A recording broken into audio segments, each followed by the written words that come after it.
Assalamu alaikum. This is MS Hussain, the owner and the CEO of Patron IELTS and PTE based in Farmgate, Dhaka. Today I am thrilled to host my student Nur Mohammad Raj. রাজ যিনি গত 1 ফেব্রুয়ারি 2025 তারিখে IELTS exam দেন এবং 7 score করেন। So রাজের সাথে কথা বলার আগে আমি একটি ভিন্ন কনটেক্সট থেকে স্টার্ট করতে চাই।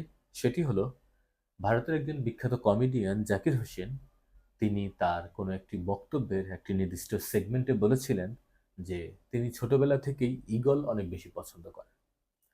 ঈগল পছন্দ করার ক্ষেত্রে তিনি তিনটি বিশেষ কারণ বলেছিলেন, যার প্রথমটি হলো ঈগল অন্যান্য পাখির তুলনায় অনেক বেশি উপরে উড়ে।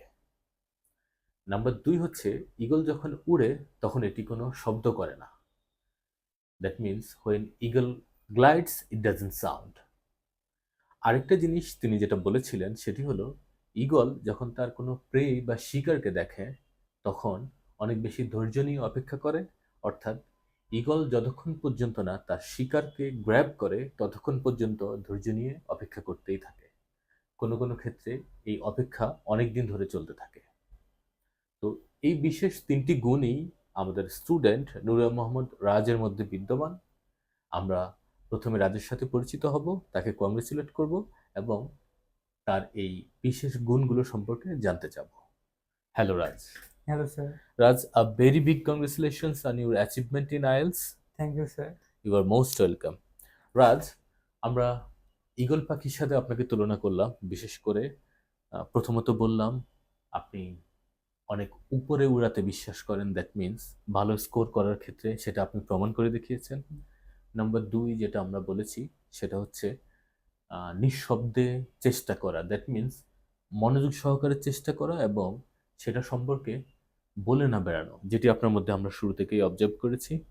3 নম্বর যে বিষয়টি ছিল সেটি হচ্ছে যতক্ষণ পর্যন্ত না আপনার ডিজায়ার্ড স্কোর না আসে ততক্ষণ পর্যন্ত আপনি চেষ্টা করে গিয়েছেন, প্র্যাকটিস করে গিয়েছেন এবং সেটা লেটস সে এটার সাক্ষী আমরা নিজেরাই। তো এই যে বিষয়টা এই ক্ষেত্রে আমি রাজকে প্রথমেই বলবো, রাজ শুরুটা যেটা ছিল একেবারে বেসিক থেকে, সেখান থেকে আপনি আপনার মতো করে জার্নিটা আমাদেরকে একটু এক্সপ্লেন করবেন যে কোথা থেকে শুরু করলেন, শুরুর দিকটায় কি অবস্থা ছিল, ডিফিকাল্টিসগুলো কি ছিল, দেন কিভাবে 7 পর্যায়ে আসলেন। তো আমি যখন শুরু করি এটা মূলত সেপ্টেম্বর ছিল 2024-এ। তো তখন আমার বেসিক খুব ভালো ছিল না। হুম। আমার ভোকাবুলারিতে প্রবলেম আসলো, গ্রামারেও ছোটোখাটো মিস্টেক ছিল। তো তারপরে আস্তে আস্তে যখন আমি পেট্রোন আইএলটিএসে আসলাম এবং সবার সাথে পরিচিত হলাম, তাদের অ্যাফোর্টে আমি মোটামুটি ভালো একটা কন্ডিশনে চলে আসছি যে একটা ভালো ডিজায়ার স্কোর আমার আসবে।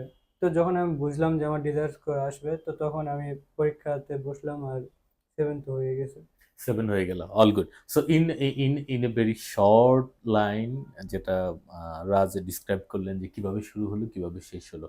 রাজ, আচ্ছা আমি আরেকটু ইলাবোরেট করি, সেটা হচ্ছে আম, আপনি যখন শুরু করেন তখন আমরা আপনার let's say grammar, vocabularies, then local accent, fluency প্রত্যেকটা বিষয়ে আমরা যথেষ্ট পরিমাণ কনসার্ন ছিলাম। প্রত্যেকটাতে আমাদের আমাদের মনে হয়েছিল যে আপনাকে অনেক বেশি কাজ করতে হবে এবং শুরু থেকে আপনাকে আমরা সেটা করতে দেখেছি।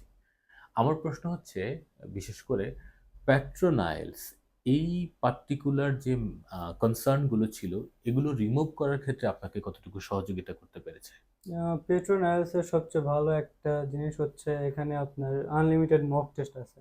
তো প্রথম থেকে আমি প্রতি সপ্তাহে একটা করে মক দিতাম, আর পরে আসে প্রতি সপ্তাহে 2টা করে দিছি। হুম তো হুম। যখন আমি মক টেস্টে অংশগ্রহণ করছি তখন আমি বুঝতে পারছি যে আমার লেভেল কতটুকু আর আমাকে কতটুকু কাজ করতে হবে কোন বিষয়ে। Good. আর আমার মোটামুটি লিসনিং আগে থেকে ভালো ছিল, কিন্তু রাইটিং আর স্পিকিং এ প্রথম থেকেই প্রবলেম ছিল। ওকে ওকে। তো এগুলা সবকিছু মিলায় এখন ভালো। এখন বল, অল গুড। রাজা, আমার আরেকটা বিষয় ছিল সেটা হচ্ছে এমন কখনো হয়েছে কি না যে আপনার ইন্ডিভিজুয়াল লেটস সে নারিশমেন্টের প্রয়োজন পড়েছিল বা আপনাকে ব্যক্তিগতভাবে কোনো একটা জিনিস বুঝিয়ে দিতে হয়েছিল এবং প্যাট্রোনাইলস সেক্ষেত্রে আপনাকে আম, তার কমিটমেন্ট অনুযায়ী সহযোগিতা করেছিল? হ্যাঁ, এখানে ওয়ান টু ওয়ান সেশন ছিল যখন আমার কোনো বিষয়ে প্রবলেম হইতো, বিশেষ করে রিডিং এর কোনো একটা পার্টিকুলার কোশ্চেনে যখন প্রবলেম হতো তখন আমি সেটা সলভ করে নিতে পারতাম। আবার স্পিকিং এর ক্ষেত্রে ওটা আমাকে অনেক হেল্প করছে। তো আমার স্পিকিং অনেকই খারাপ ছিল, সেখান থেকে এত দূর পর্যন্ত ওঠার একমাত্র কারণ one to one session. Thank you so much Raj. Alright, so everyone, আমরা এগেইন যে কথাটা আমরা সবসময় বলি সেটা আবার বলবো। একটা লেটসে ভালো স্কোর করার ক্ষেত্রে একজন স্টুডেন্ট সেটা মূল ক্রেডিট নেয়ার দাবিদার, এবং এটাই সত্য। তো আমরা হয়তোবা কিছুটা তাকে সহযোগিতা করি যতটুকু আমাদের জায়গা থেকে করা যায়, তাই এর বেশি কিছু না। রাজকে আমরা অনেক অনেক ধন্যবাদ দিব। রাজ একটি ভালো স্কোর করে আমাদেরকে গ্লোরিফাই করেছেন, আমাদেরকে সম্মানিত করেছেন। আরেকটা জিনিস যেটা বলবো সেটা হচ্ছে, রাজ হায়ার এডুকেশনের জন্য অস্ট্রেলিয়া যাবেন, এবং সেই অনুযায়ী রাজ এখন তার অফার লেটারের জন্য অ্যাপ্লিকেশনও করেছেন। আমরা রাজের জন্য দোয়া করব যাতে রাজের এই স্বপ্নটিও খুব সহজে বাস্তবায়িত হয়। অ্যান্ড রাজকে আমরা ধন্যবাদ দিব আমাদের তার আইএলস জার্নির সাথে সহযোগী করার জন্য। রাজ, অনেক অনেক ধন্যবাদ আমাদেরকে আপনার আইএলস জার্নির ক্ষেত্রে আহ, সাথে নিয়ে চলার জন্য, একসাথে কাজ করার সুযোগ দেওয়ার জন্য। Thank you sir. Thank you so much. Better luck Raj.